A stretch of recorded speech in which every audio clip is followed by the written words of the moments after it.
Okay, so for today's video, I am at a baseball field and I brought watermelon slices to eat, but I'm not going to eat them because I feel like it's disrespectful.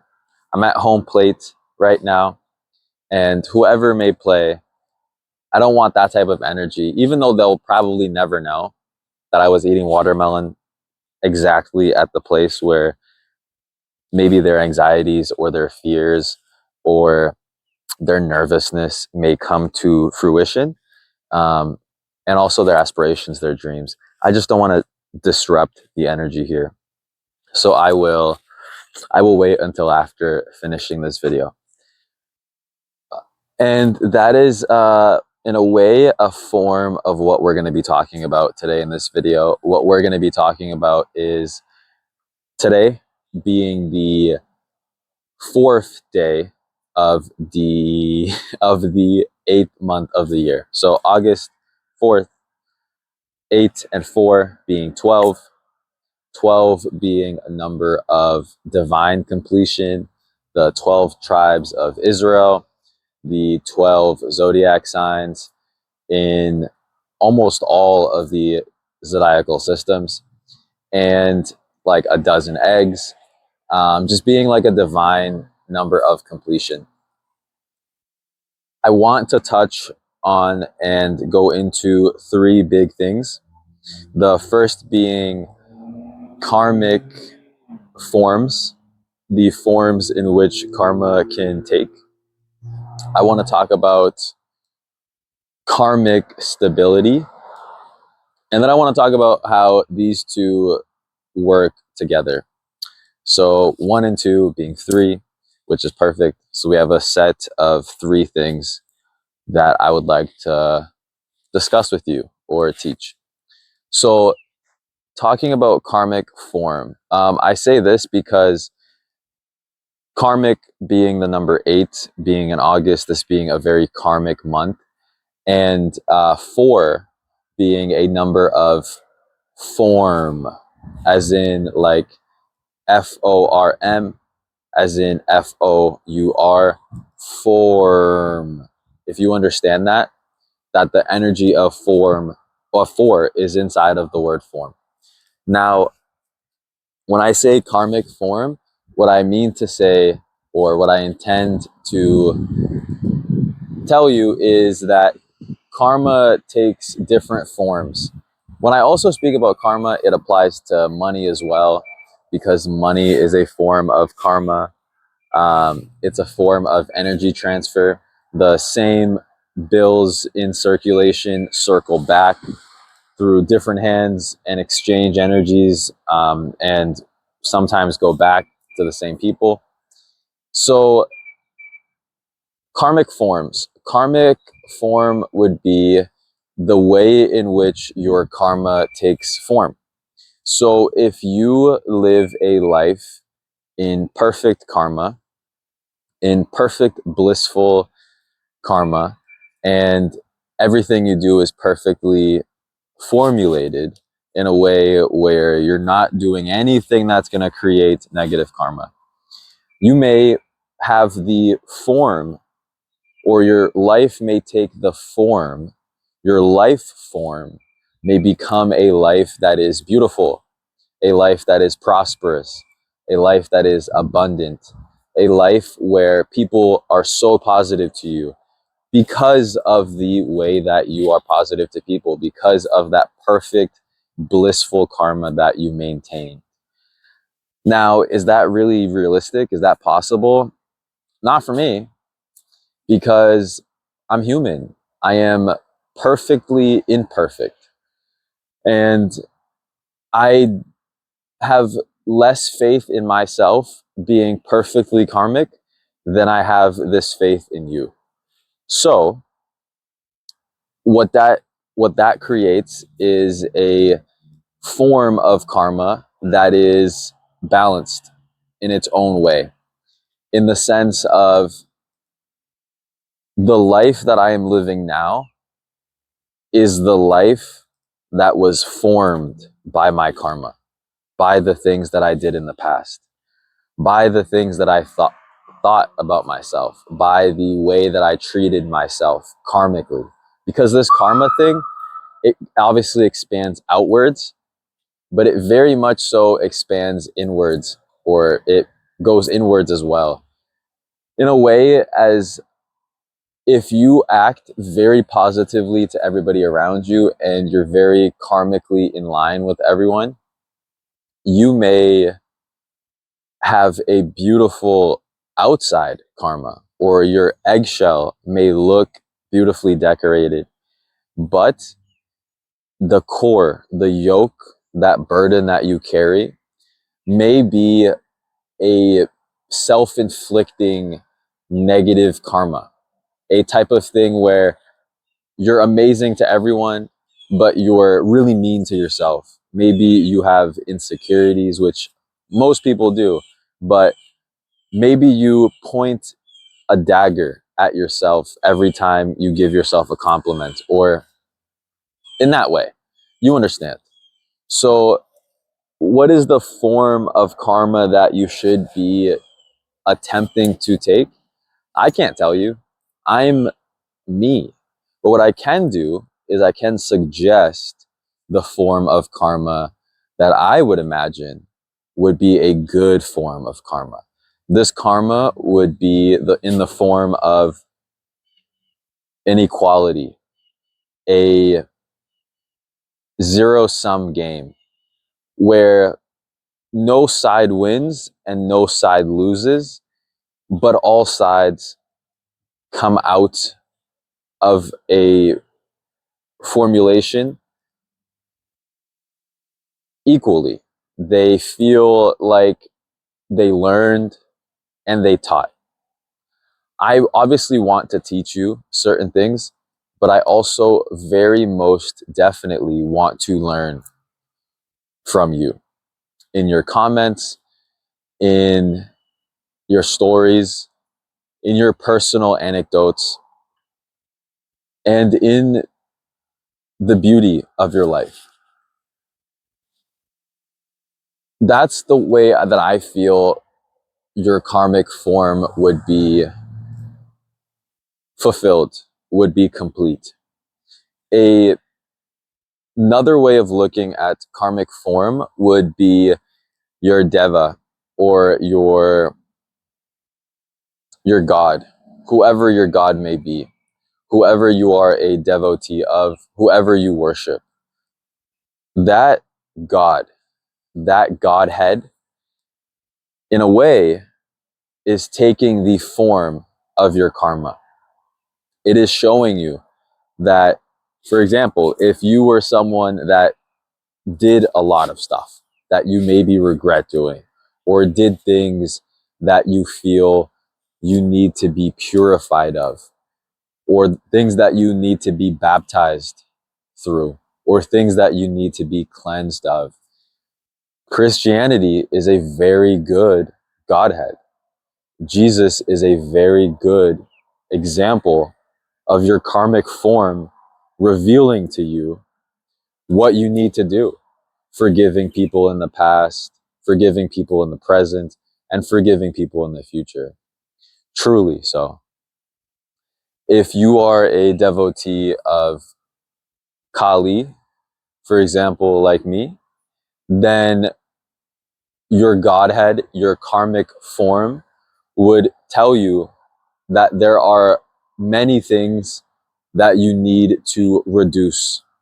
Your karma would be teaching you, in a way, the things that you need to cut out of your life.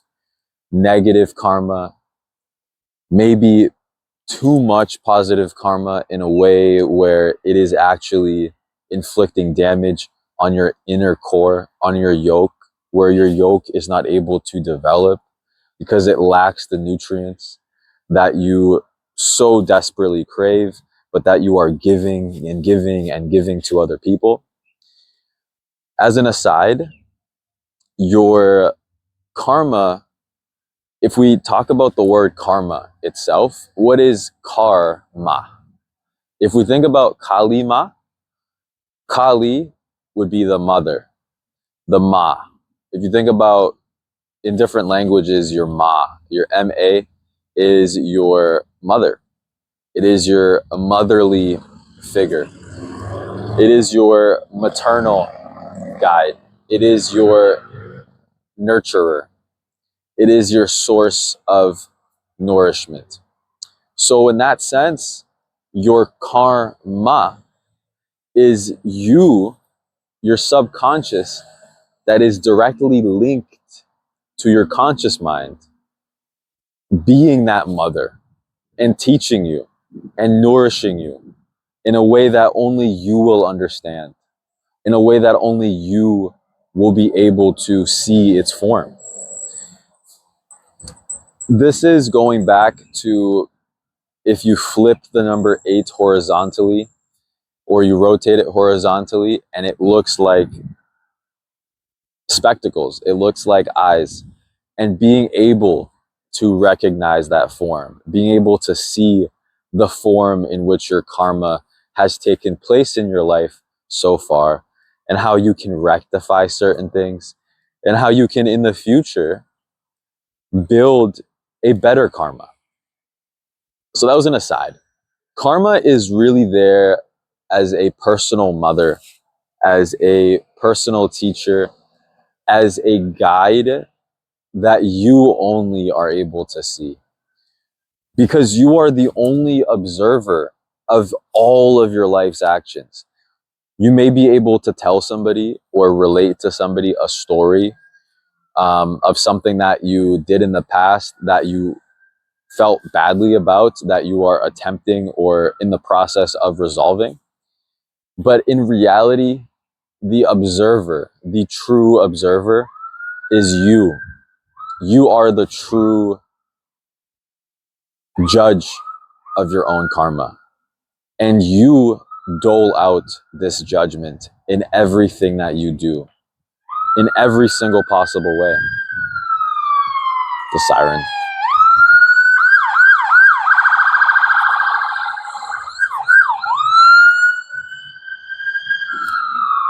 Very poetic. That ambulance had an Asclepius on it, the 1 and the 9, the Alpha et Omega, the sign of that which may heal you may also poison you.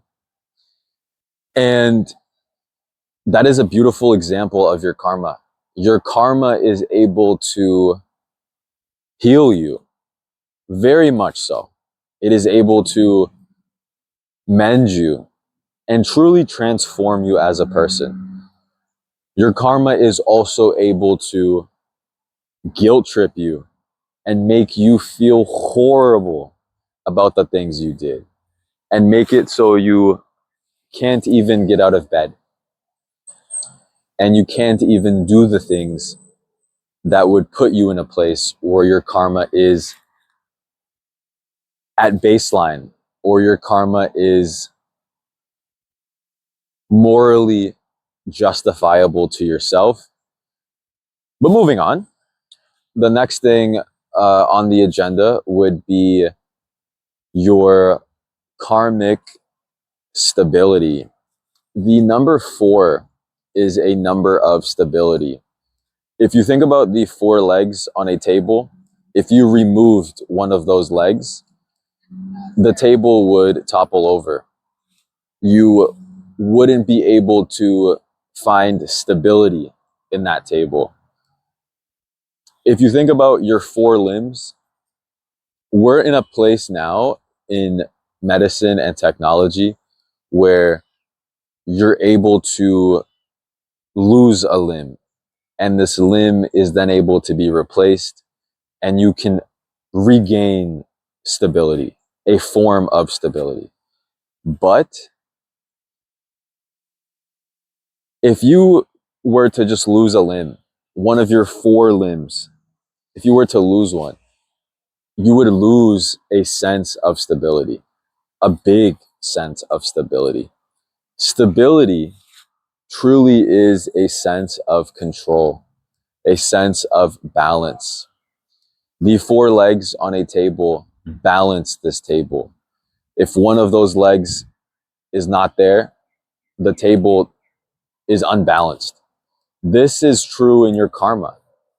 If your karma is unstable, if you are missing a leg of your karma, if you're missing a big chunk of your memory, something that you've repressed, something that you've dampened, something that is a dragon, that is very frightening for you to encounter, in a way, you're missing that leg.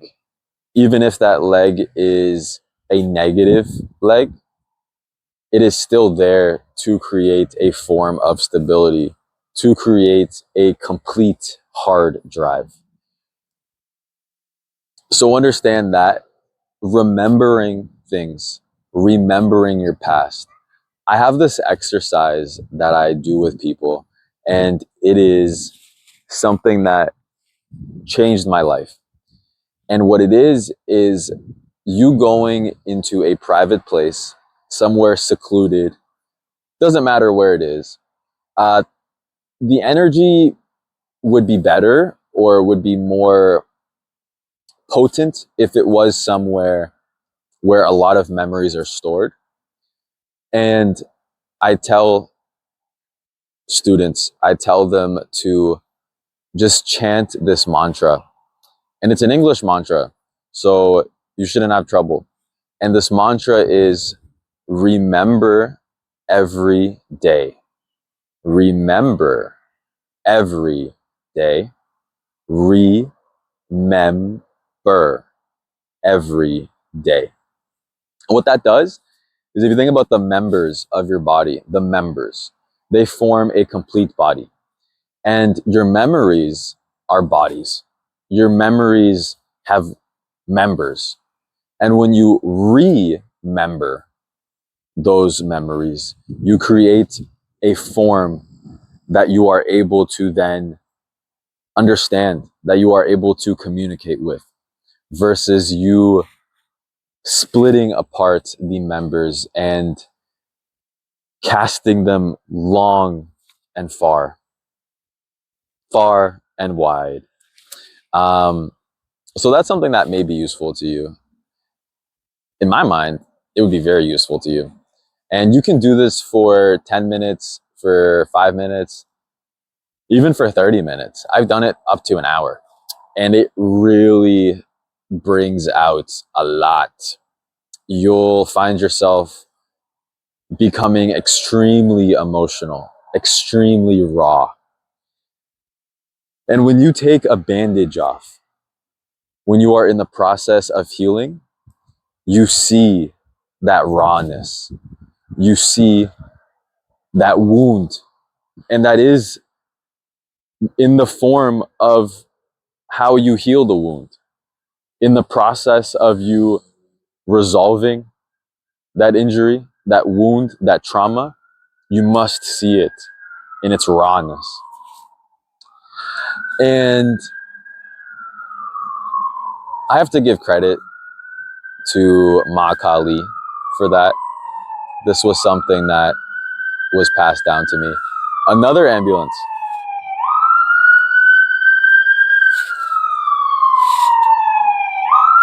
Here it comes.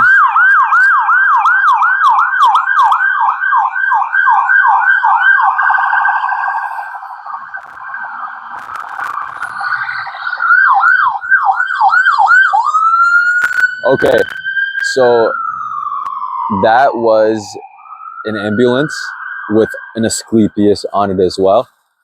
But I read the name of the ambulance company. It's Armstrong. And that's something that you want to become. You want to be strong in arming yourself with your karma, with your memories, with your trauma. And sometimes you may have to strong arm those memories out of yourself. So yeah, universe.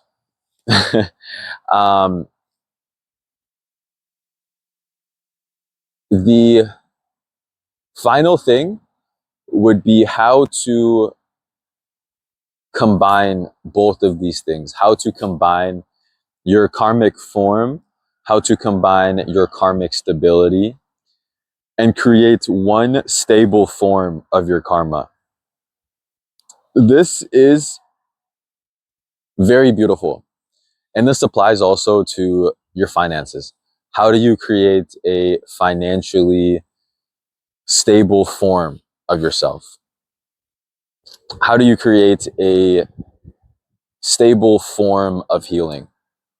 And the way you do this is by recognizing it all. It's going to be challenging for you to truly recognize all of it because it's a lot. Depending on how advanced you are in your years, if you are in your 80s, in your 90s, your memories may be more fragmented. You may have a lot more memories to remember. And this is the advantage of being a younger person. When you're younger, you're able to remember things because there's less things to remember. So, truly gathering a landscape that you understand, a mental model of your karma, understanding why you act certain ways, the things that happen negatively that result in you acting negatively, the things that were positive that result in you acting positive, and how those things are linked, like chain link, like the link on the chain link around me right now. And understand that this field I did not come to on purpose. This is a place of trauma for me. I film these videos at places of trauma, at like places where horrible things happen to me. But that is me taking control of my karma. That is me establishing a form of karmic stability in these places. This field is a field. I can look out and see at each point where everything is, where home base is, first base, second base, third base, where the basketball courts over there are. I can see plain as day the landscape. This is what you want with your karma. You want to be able to look at your karma and say, that is my first base, that is my second base, and that is my third base. You must be able to say, I am there and I am going there, and hopefully I will reach third base, and eventually I will return to home plate, and I will become a complete soul. I will become a karmically resolute individual, a karmically balanced form of an entity, of a human entity. So this is what you want.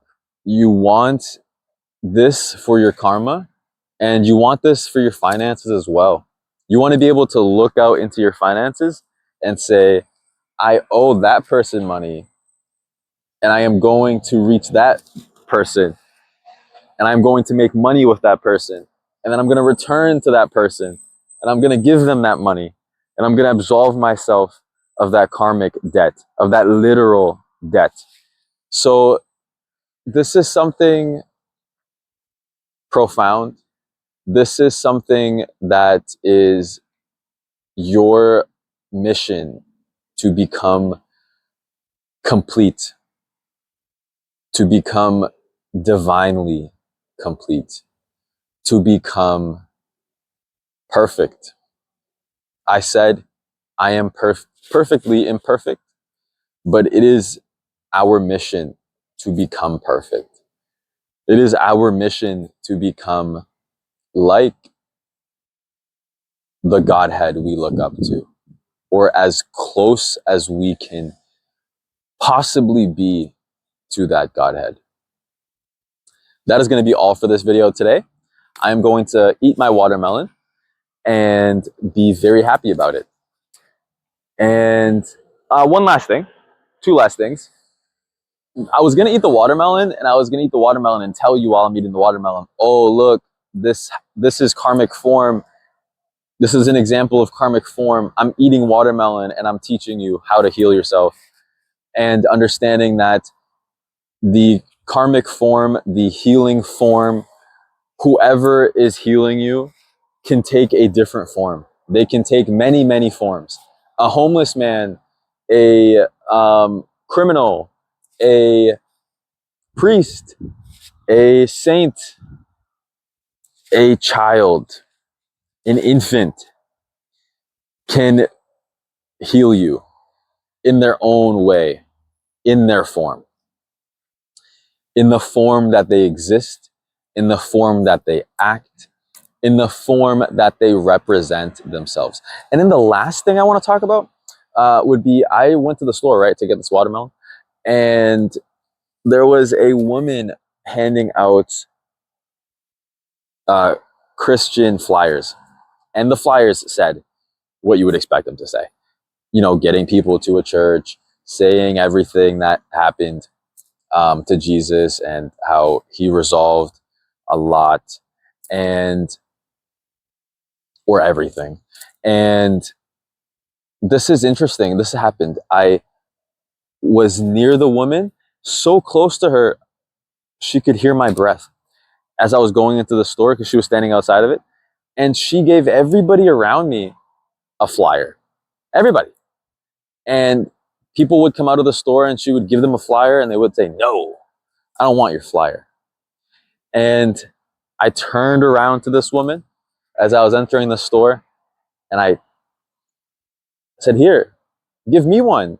Give me a flyer. And she gave it to me and she said, thank you.